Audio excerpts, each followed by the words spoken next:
11वां अध्याय। अर्जुन ने कहा, हे भगवान, मुझ पर कृपा करके अत्यंत गुप्त अध्यात्म विषयक वचन जो आपने कहे उनसे मेरा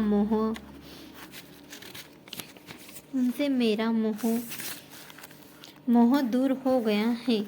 कमल नयन, मैंने जीवों की उत्पत्ति और नाश का कारण एवं आपका अक्षय महात्म्य आपके मुखारविंद से विस्तार पूर्वक सुना।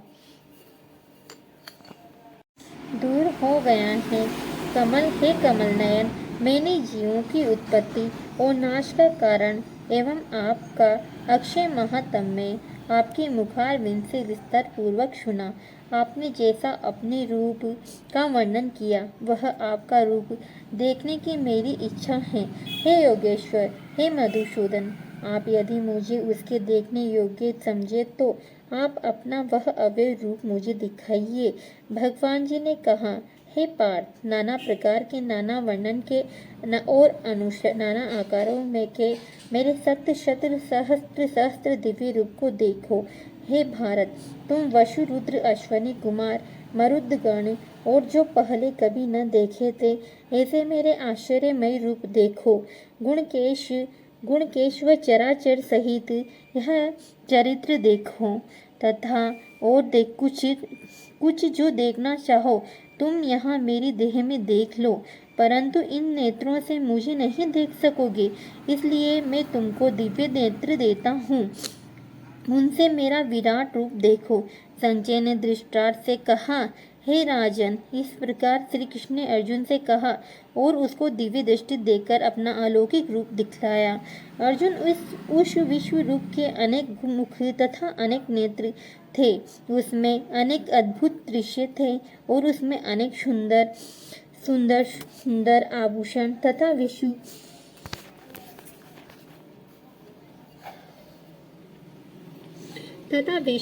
आयुधों से सुसज्जित थे।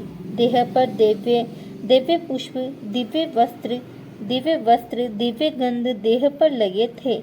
उस समस्त आश्चर्य युक्त अनंत देव के सब और मुख दिखाई देते थे। आकाश में हजारों सूर्यों की प्रभा एक साथ हो तो भी उस महात्मा की प्रभा की समानता न कर सकेगी।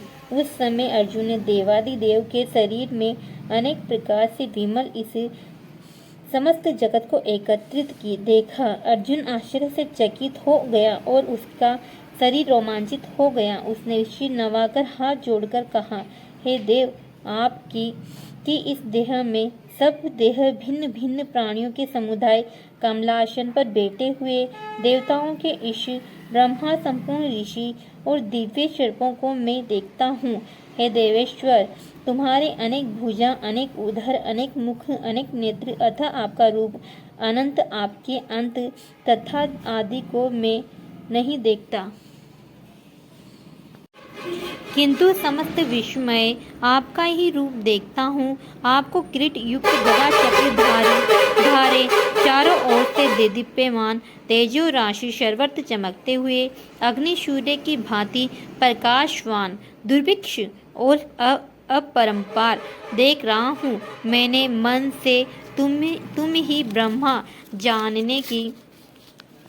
जानने की वस्तु, विश्व का महान आधार, नित्य सनातन धर्म के रक्षक, पुराण पुरुष हो। मैं आपको आदि, मध्य तथा अंत में रहित अनंत शक्ति, अनंत भुजा चंद्र सूर्य हैं। नेत्र जिसके ऐसे कांतिमान अग्नि के सदृश मुख वाला अपने तेज से इस संपूर्ण संसार को तपाते हुए देख रहा हूँ। हे महात्मन, पृथ्वी एवं आकाश के मध्य का वह अंत, वह संपूर्ण दिशाएं आपसे ही व्याप्त हो रही हैं। आपका यह अद्भुत तथा उग्र रूप देख तीनों लोग व्यतीत हो रहे हैं। यह देखा कि देवताओं के समूह तुम्हारे शरण आ रहे हैं। उनमें कितने ही भयभीत होकर हाथ जोड़कर तुम्हारी प्रार्थना कर रहे हैं। महर्षियों और सिद्धों का समूह स्वास्ति कहकर नाना प्रकार से तुम्हारी प्रशंसा कर रहा है। रुद्र, आदित्य, वसु, साध्य, विश्वदेव, देव, अश्वनी, मारुत, पिता गंधर्व, यक्ष, असुर, सिद्ध अनेक संग विस्मित होकर आपकी ओर टकटकी लगाकर देख रहे हैं। हे महाभावों, अनेक नेत्रों, अनेक भावों, अनेक जांग, अनेक पैर, अनेक पेट, कराल दंत युक्त तुम्हारा यह विशाल रूप देखकर सब अत्यंत भयभीत हो रहे हैं और मैं भी घबरा रहा हूँ। आकाश तक पहुँचते हुए आपके प्रकाश के अनेक वर्षों से फैलाए हुए अग्नि जलने वाले मुख, विशाल नेत्र युक्त आपको देखकर हे विष्णु, मेरा ही जी घबरा रहा है। मुझसे धैर्य से नहीं धरा जाता, चित्त स्थिर नहीं होता। हे देवेश, हे जगन निवास, इस भयंकर दाढ़ वाले इस कालंगिन के दृश्य के आपके मुखों को देखकर मुझे दिशाएं नहीं सूझती, मैं शांति नहीं पाता। मुझ पर दया करो हे प्रभु। धृतराष्ट्र के दुर्योधन आदि पुत्र अपने साथ अनेक राजाओं सहित तथा भीष्म, द्रोण, कर्ण तथा हमारी ओर के मुख्य योद्धा बड़ी बड़ी दाढ़ों से युक्त आपके विराल मुख में शीघ्रता से प्रवेश कर रहे हैं तथा उनमें आपके ही लोग आपके दांतों में दबकर ऐसे दिखाई देते हैं मानो उनका शरीर चूर्ण हो गया है। जैसे नदियों की अनेक धाराएं जब समुद्र की ओर बहती हैं, वैसे ही मनुष्य लोक के वीर आपके प्रज्वलित मुखों में प्रवेश कर रहे हैं। जैसे अग्नि में पतंगे गिरते हैं, वैसे ही वे लोग भी अपने नाश के लिए आपके मुख में बड़ी तेजी से प्रवेश कर रहे हैं। हे विष्णु, जलते मुखों के चारों ओर से सब वीरों को निगल कर आप होठ चाट रहे हैं। आपकी तीक्ष्ण प्रभाएं समस्त संसार को तेज से व्याप्त कर रही हैं। यह भयानक रूपधारी कौन है? यह मुझसे कहो। हे देवेश्वर, आपके को नमस्कार है। मुझ पर प्रसन्न हो हे जगतकर्ता। आदि पुरुष, आपको जानने की मैं इच्छा रखता हूँ, क्योंकि आपकी यह प्रवृत्ति मेरी समझ में नहीं आती। हे श्री भगवान, बोले संसार का नाश करने वाला मैं उग्र काल हूँ। समस्त जनों का संहार करने के लिए आया हूँ। तुम्हारे युद्ध न करने पर भी ये वीर जीवित न रह सकेंगे। अतः तुम उठो, शत्रुओं के संहार को यश को लेकर इस समृद्धशाली राज्य का भोग करो। हे सव्यसाचीन, उनको मैंने पहले ही मार रखा है। तुम केवल निमित्त मात्र हो जाओ। मेरे मारे हुए द्रोण, भीष्म, जयद्रथ, कर्ण और अन्य योद्धाओं को मारो। घबराओ मत, युद्ध करो। तुम युद्ध में शत्रुओं को जीतोगे। संजय ने कहा। इस प्रकार श्री भगवान जी वचन सुन मुकुटधारी अर्जुन हाथ जोड़कर कंपित और भयभीत हुए साष्टांग प्रणाम कर नम्रता पूर्वक कहने लगे, हे ऋषिकेश, आपके गुणगान करने से संसार प्रसन्न और प्रेम मग्न हो रहा है। राक्षस डरकर दिशाओं की ओर भागते हैं तथा सिद्ध पुरुष आपको नमस्कार करते हैं। हे महात्मन, हे अनंत, हे देवादिदेव, हे जगन निवास, आप ब्रह्मा से भी श्रेष्ठ हो। आपको देवता क्यों न नमस्कार करें।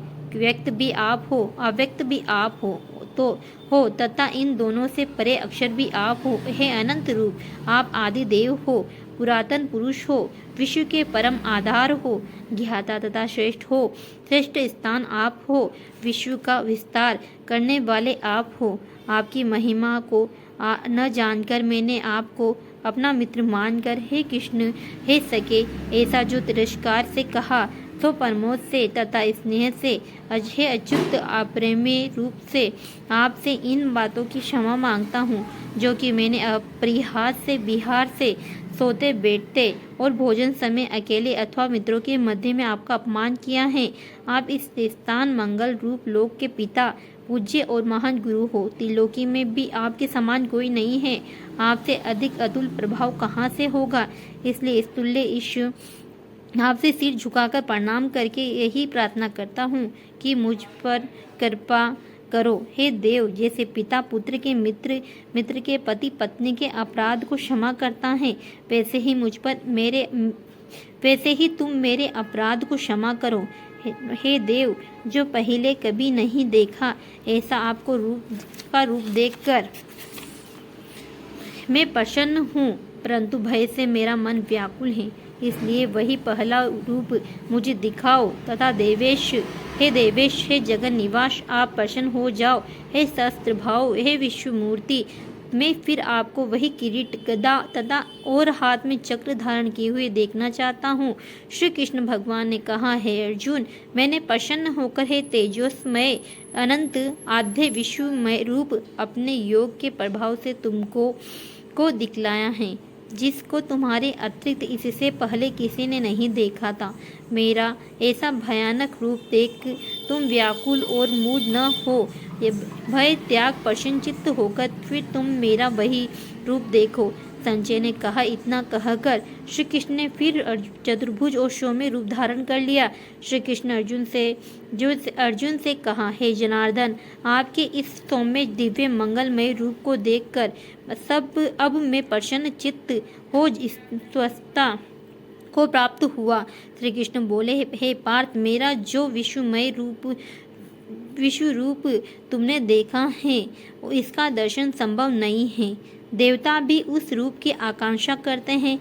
हे अर्जुन, जैसा रूप तुमने देखा है ऐसे रूप को वेदाध्ययन तप दान व यज्ञाधिक कर्म द्वारा देखना भी असंभव है। जो कोई मनुष्य मेरी भक्ति के लिए कर्म करते हैं तुम मुझको ही सर्वोत्तम मानते हैं, मुझ में ही भक्ति रखते हैं, सब सांसारिक सुखों से मूढ़ चुके हैं, परंतु प्राणी मात्र से बैर त्याग चुके हैं, वे ही मुझको प्राप्त कर सकते हैं। जय भगवते वासुदेवाय नमः। कल 12वां अध्याय पढ़ते हैं।